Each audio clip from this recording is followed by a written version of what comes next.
آپ کی تھکاوٹ کی وجہ کیا ہے؟ کبھی آپ نے سوچا؟ نہیں۔ آپ اس سے کس طرح نجات حاصل کر سکتے ہیں؟ السلام علیکم ویور، کیسے ہیں؟ کیا حال چال ہے؟ سب ٹھیک ٹھاک ہے؟ آپ کو پتہ ہے ویورز، یہ ایک اہم اور حیران کن سچائی ہے کہ آپ محض دماغی کام سر انجام دینے سے نہیں تھکتے۔ دماغ انتھک ہے، لہٰذا وہ کون سا عنصر ہے جو آپ کو تھکاوٹ سے روشناس کراتا ہے؟ ماہر نفسیات یہ اعلان کرتے ہیں کہ ہماری تھکاوٹ کے زیادہ تر ماخذ ہمارے ذہنی اور جذباتی رویے ہوتے ہیں۔ انگلستان کے ایک نامور اور مایہ ناز ماہر نفسیات جے اے ہیلڈفیلڈ اس نقطۂ نظر کے حامی ہیں کہ ہم جس تھکاوٹ سے دوچار ہوتے ہیں اس کے زیادہ تر حصے کا ماخذ ہمارا دماغ ہوتا ہے، جس سے ہماری مراد جذباتی عوامل ہے۔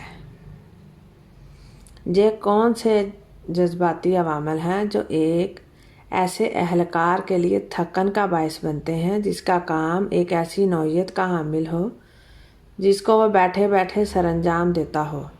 خوشی، آسودگی نہیں، کبھی نہیں، بلکہ بوریت، ناراضگی اور آزردگی، کام کو سراہے نہ جانے کا احساس، بیکاری، جلد بازی، غم و فکر، یہ سب جذباتی عوامل ہیں جو ایسے ورکر کو تھکن سے آشنا کرتے ہیں جس کا کام بیٹھ کر سر انجام دینے کا طرز کا حامل ہوتا ہے۔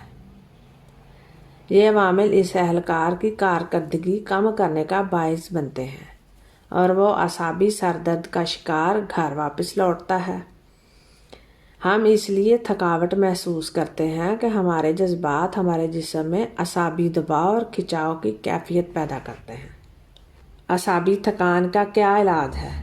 آرام، دوران کام آرام کرنے کے عمل سے اپنے آپ کو روشناس کروائیں۔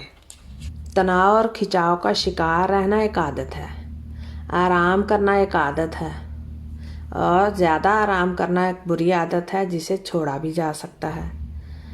آپ پہلے اپنی آنکھوں سے شروع کیجیے، اپنی آنکھوں سے کہیے جانے دو، جانے دو، حالت کھچاؤ اور تناؤ ختم کرو اور آرام کرو، ریلیکس کرو۔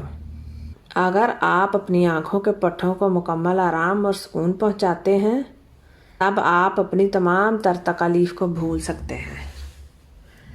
تو یہ تھی ویورز آج کی کتاب۔ زندگی اور روزگار سے لطف اٹھائیے، خوش رہیے گا۔ اللہ تعالیٰ آپ کو آسانیاں دے۔